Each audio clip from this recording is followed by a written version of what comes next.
जीवन हमें एक मौका देता है, इसलिए जब भी सही कॉलेज चुनने का समय आए तो सिर्फ मंगलायतन यूनिवर्सिटी आपके बेहतरीन भविष्य और सर्वांगीण विकास के लिए। भारत को कोई झुका सके ऐसा किसी में दम नहीं। भारत से विश्व है, हम किसी से कम नहीं, हम किसी से कम नहीं। आदरणीय सभापति जी, भारत 2.5 मोर्चे पर लड़ाई लड़ रहा था। 2 मोर्चे तो सबको पता है, लेकिन ये जो आधा मोर्चा है ना, उस आधे मोर्चे में एक राहुल ऑक्युपाइड कांग्रेस भी है। राहुल ऑक्युपाइड कांग्रेस क्या, मैं बताऊंगा।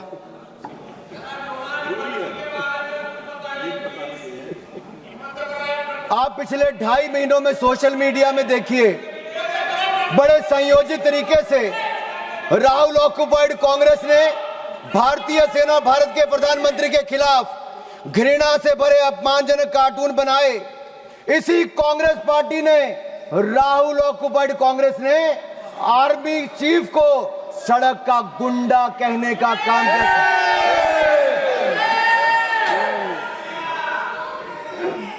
अभी भी हंसते हैं। अरे राहुल गांधी जी को सदन में खड़े होकर शर्म से माफी मांगनी चाहिए, पूरे देश से, भारतीय सेना से माफी मांगनी चाहिए। आप आर्मी चीफ को सड़क का गुंडा कहते हो और बाटला हाउस कांड में शहीद होने वाले इंस्पेक्टर मोहनचंद शर्मा को आप श्रद्धांजलि तक नहीं दे पाए, लेकिन आपकी पूर्व राष्ट्रीय अध्यक्ष आतंकवादियों के मरने पे आंसू बहाने वहां चली गई थी। यह कांग्रेस है जो भारतीय सेना के साथ नहीं, उसके खिलाफ हथियार उठाने वाले आतंकवादियों के लिए आंसू बहाती है। देश ने आपका असली चेहरा देखा है।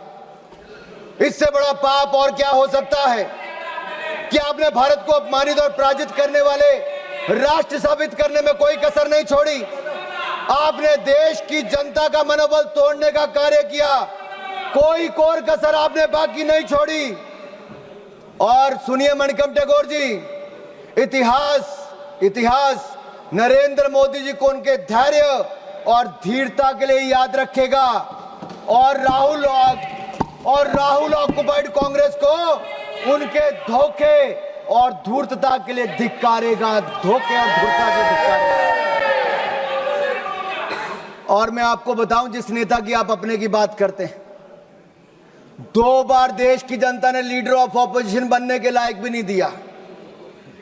एक बार तो अमेठी की जनता ने हरा दिया, और अगर रो धोकर लीडर ऑफ ऑपोजिशन बन भी गए तो मैं कहना चाहता हूं वो एलओपी से एलओबी बन गए हैं।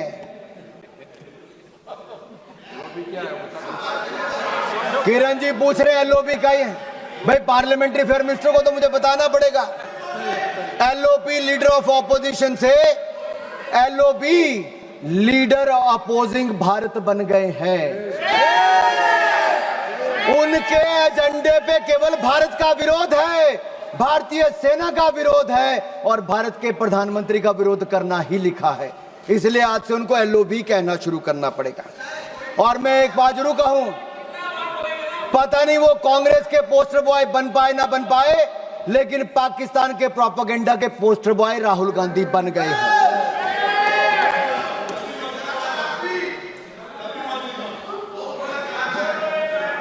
आपकी दुआ स्वीकार हो। अब माननीय सभापति जी, आज सदन ने ऑपरेशन सिंदूर पर चर्चा करनी थी, लेकिन कांग्रेस के नेताओं में होड़ लगी थी कि कौन पाकिस्तान का सबसे सगा, सबसे प्रिय उभर कर सामने आए। और एक पूर्व गृह मंत्री ने जो कल इंटरव्यू दिया, उस इंटरव्यू में साफ देखने को मिलता है, वो कहते हैं अगर पाकिस्तान का हाथ इसमें नहीं दिखता है तो आप कैसे कहते हो कि पाकिस्तान से टेररिस्ट आए थे। ये लोग कभी हिंदू आतंकवाद कहते हैं, कभी पाकिस्तान को बचाने के लिए आते हैं। कांग्रेस पार्टी में पाकिस्तान के इतने बड़े बड़े एडवोकेट आज हैं कि पाकिस्तान अपनी पैरवी बाद में करता है, कांग्रेस के नेता उनकी पैरवी करने के लिए पहले खड़े हो जाते हैं। और मैं इतना जरूर कहूंगा, पाकिस्तान सेना और पाकिस्तान सरकार लश्कर राहुल के बयानों को अपने पक्ष में इस्तेमाल कर रही है। पाकिस्तान सेना और पाकिस्तान सरकार लश्कर राहुल के बयानों को अपने पक्ष में इस्तेमाल कर रही है। और यही नहीं, पाकिस्तान सेना के प्रोपेगेंडा वीडियो में कांग्रेस पार्टी के राष्ट्रीय अध्यक्ष उनके बयान को लेकर पूरी दुनिया भर में दिखाया जा रहा है। मुझे पहले लगता था इनको दिक्कत मोदी जी से है, लेकिन अब मुझे पूर्ण विश्वास है इनकी दिक्कत मातृभूमि से भी है।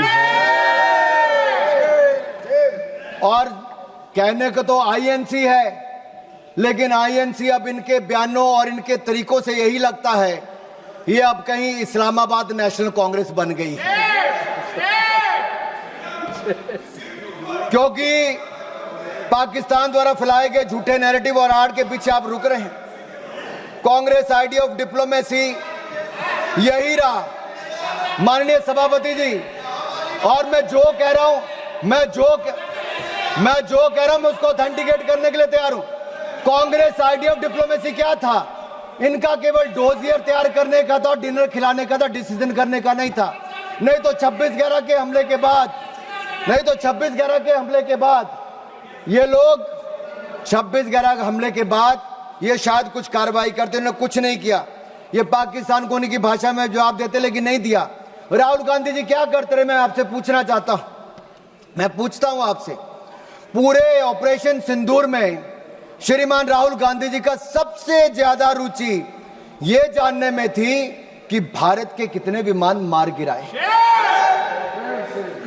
उनका एक बयान भी ऐसा नहीं है जहां उन्होंने जानने की कभी कोशिश की हो कि हमारी सेना ने, हमारी वायुसेना ने पाकिस्तान में कितनी तबाही मचाई है, पाकिस्तान के कितने आतंकवादियों को मार दिया है, पाकिस्तान के कितने आतंकवादी ठिकानों को तबाह किया है, उनके कितने डिफेंस सिस्टम को खत्म किया है, उनके कितने एयरबेस उड़ाए हैं, पाकिस्तान को कितनी हानि पहुंचाई है। इसमें राहुल जी का कोई इंटरेस्ट नहीं था, मात्र इंटरेस्ट था भारत के कितने विमान गिराए गए।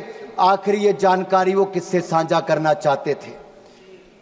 जिनके हाथ रक्षा दलाली में रंगे रहे हों, अब किसके लिए दलाली करना चाहते हैं ये मुझे पता नहीं। और मैं तो इतना ही कहूंगा, जुबान पर पाकिस्तान, दिलों में साजिश पलती है। ऐसे लोगों की वजह से ही तो चिताएं जलती हैं। देश को लूटकर जो अपने महल बनाते हैं वो इतिहास में गद्दार कहलाते हैं, गद्दार कहलाते हैं। ऑपरेशन सिंदूर पे मैं कहूंगा हमारी सेना ने तो किया, वो दुनिया ने देखा, लेकिन उसके ठीक बाद प्रधानमंत्री मोदी जी आदमपुर एयरबेस पर गए और अपनी सेना का मनोबल बढ़ाने का काम भी किया। तो नरेंद्र मोदी जी ने किया।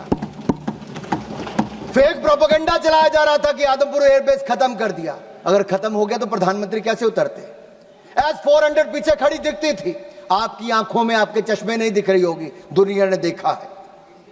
यही नहीं, मैं आपको यह कहना चाहता हूं, न्यू रूल ऑफ एंगेजमेंट में हमने तय कर दिया है कोई भी आतंकवादी घटना को एन एक्ट ऑफ वॉर माना जाएगा। मैडम मैं 5-7 मिनट और लूंगा, मेरे जो टाइम मुझे पार्टी ने दिया वो 5-7 मिनट। किरण जी भी यहां पर हैं। और न्यूक्लियर ब्लैकमेल की जब बात चलती है, अटल बिहारी वाजपेयी जी ने भी स्पष्ट कर दिया था, और नरेंद्र मोदी जी की सरकार ने तो कह ही दिया है। हमने एस्केलेशन भी नहीं की, हमने केवल आतंकवादी ठिकानों को प्रहार किया। लेकिन जब पाकिस्तान ने हमारे सेना या सिविलियन ठिकानों पर प्रहार करने का प्रयास किया तो हमने ऐसा जवाब दिया है कि कांग्रेस नहीं, पाकिस्तान सदा याद रखे, गलती से। मैं जहां तक सिंधु डैम की बात है, इंडस वाटर ट्रीटी को हमने सस्पेंड किया है। आपके कुछ नेताओं ने कहा, जो आपकी गठबंधन में सरकार में थे, उन्होंने कहा पानी दे देना चाहिए पाकिस्तान को। प्रधानमंत्री मोदी ने कहा सिंधु में पानी और खून, सिंधु नदी का पानी और खून एक साथ नहीं बह सकते। तुम हमारा खून बहाओगे, तुम्हें पानी नहीं पिलाएंगे। मैं इतना जरूर कहूंगा, पाकिस्तान चाहे जितना मर्जी सिर पटक ले, नाक रगड़ ले, सिंधु डैम के गेट नहीं खुलेंगे, नहीं खुलेंगे।